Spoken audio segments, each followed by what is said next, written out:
contarte, porque estamos trabajando en vivo ahí, ya Ramón Díaz está en la Argentina, producto de esta tragedia que protagonizó su hijo. Como te contamos, está acusado por doble homicidio, el de su esposa, y el de un bombero llamado Aldo, que vive en 25 de Mayo, y estamos ahí en vivo con Martín González para contarte esta historia. Martín, buenas noches.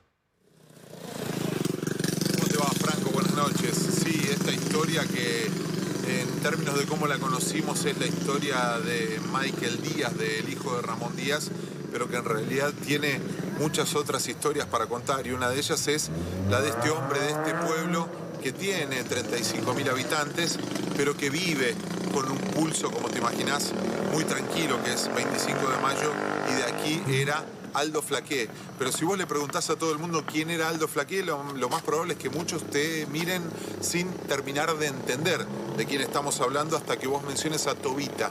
Y allí, como esta cuestión de terruño pequeño, la cuestión aparece como muy de manifiesto, porque este hombre vivió toda la vida en este lugar, porque aquí crió 3 hijos, porque aquí fue bombero voluntario durante prácticamente 30 años y porque a muy pocos kilómetros de este lugar pierde la vida en este choque. Difícil llamarlo accidente si empieza a intervenir la imprudencia, como hablan muchos, pero en este incidente de tránsito, podríamos decir, en el que él se movía por esta ruta por la que se movía todo el tiempo buscando el sustento de su familia, porque era un hombre que, si bien es cierto que había terminado su carrera como bombero voluntario, había cumplido su ciclo y ahora era un veterano, aunque no desaparecía del cuartel, para darle de comer a su familia había abandonado ya la histórica fiambrería en la que trabajó durante muchos años como empleado y ahora hacía corretaje con una camioneta con la que había destinado muchísimo esfuerzo para poder sostenerse.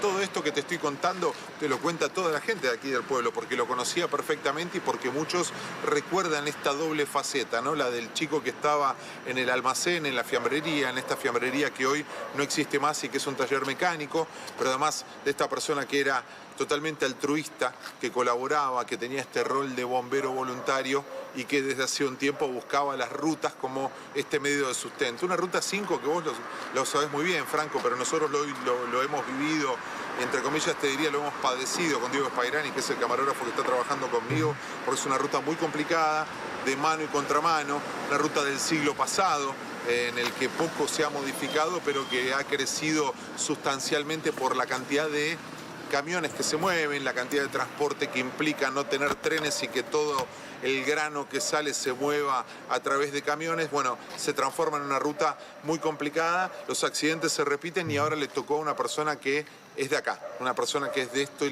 lugar y que, si bien conocía muy bien la ruta, ha sido... No pudieron hacer ni una banquina, ¿no?, a la Ruta 5. Eso es lo terrible de la historia. Ni una banquina, una ruta tan importante, repleta de camiones. No pudieron en tantos años construir una banquina, ¿no?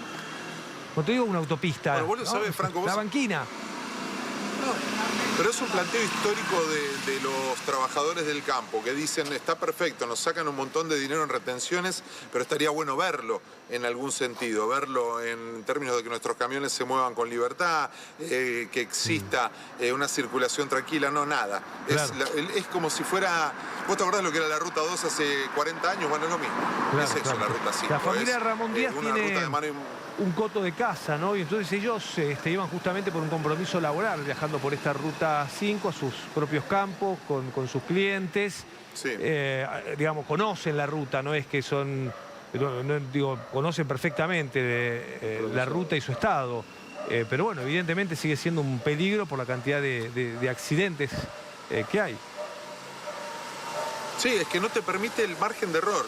Es tan limitado la estructura de la ruta que no te permite ese margen de error. Acá muchos de los... Mira, lo vas a escuchar en los testimonios. Este hombre del que estamos hablando, Tobita, era un bombero voluntario y muchas veces los bomberos voluntarios terminan interviniendo en estos accidentes o incidentes de tránsito en el que ellos mismos te cuentan la mínima distracción porque se agacharon a agarrar el mate, porque sonó el teléfono, porque se movió la ruta, alcanza para que esto termine en una tragedia. Y es efectivamente lo que pasó.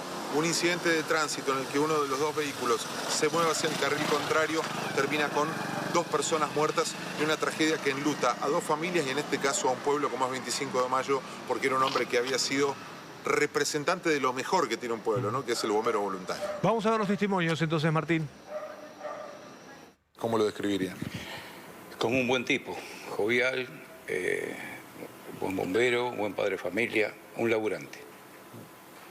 Como una persona que compartió muchos años con nosotros y bueno, la vida le jugó una mala pasada y recibimos una noticia ayer que nadie la quería recibir. ¿Vos estás en la ruta? Hacemos un trabajo parecido. Y bueno, andamos en la ruta también y las rutas son peligrosas todas. ¿Y hablabas con él de esto? ¿Hablaban de estas cuestiones de los peligros de la ruta, de cómo está la ruta? Siempre que se daba la oportunidad charlábamos, los peligros de la ruta están permanentemente en todas las rutas. Nosotros tenemos 2 rutas nacionales que, si bien estamos al medio de 2 rutas nacionales, para poder circular para Capital Federal, o es Ruta 5 o Ruta 205. Las dos, ambas son rutas con un índice importante de accidentes. Y bueno, hay que tomar las precauciones todo el tiempo. Y es un gran dolor a nivel ciudad, porque aparte de él, por su actividad que hace unos años hacía como comisionista, era muy conocido, muy querido en la ciudad y bueno, una familia, tanto él histórica de la ciudad, más la familia de la esposa, que es una familia también numerosa y de acá también. Hemos pasado por emergencias, por incendios, accidentes, cosas agradables también, porque reuniones, esto es una gran familia, reuniones, estuvo, como decíamos nosotros, una persona que, por ejemplo, a él, a ellos que vienen de muchos años también del cuartel desde chicos, los vio crecer acá adentro. Lamentablemente uno se encuentra con estas situaciones y estas noticias, ¿no? que pegan, y más en un pueblo donde nos conocemos todos, porque la realidad es que nos conocemos todos y verdaderamente eso la verdad que a uno lo pone triste, ¿no? Bueno, ahí los testimonios, Martín. Entonces, la tragedia también en 25 de mayo, queríamos contarlo, no es solamente lo que está viviendo la familia de Ramón Díaz, ¿no? Por la pérdida de su nuera, su chiquito Milo, que está en shock, ¿no? Perdió a la mamá, su papá está internado y además, bueno, puede quedar detenido. Veremos cómo sigue la causa judicial, Martín. Tal cual, porque ahora hay una investigación y además está, por supuesto, que el estado de salud de Michael, del hijo que fue trasladado desde 9 de julio, porque el accidente se produce entre 25 de mayo y 9 de julio hacia la ciudad de Buenos Aires, pero por supuesto no queríamos dejar de contar la otra mitad de esta historia, que es el hombre que iba en ese otro vehículo que termina impactando de frente y que enluta, como decíamos, una familia, porque estamos hablando de una persona de 65 años, padre de 3 hijos y que vivía en este pueblo realmente muy tranquilo, porque es un lugar en el que, si vos decís tiene 35.000 habitantes, parece un montón, pero cuando vos estás acá, mira, estamos parados en el medio de la calle, es un lugar realmente muy, muy tranquilo, y hoy nadie podía salir del asombro, del dolor, de la tristeza de que se haya perdido uno de esos bomberos voluntarios a quienes ellos tanto querían, además de un hombre al que conocían, como te contaba, ¿no? Del almacén de toda la vida, de verlo cortar fiambre, y que pierde la vida en esta ruta a la que ellos conocen, pero que por supuesto también temen. Gracias, Martín González. Gracias a vos, a Diego, a todo el equipo de Todo Noticias. Gracias. Buenas noches.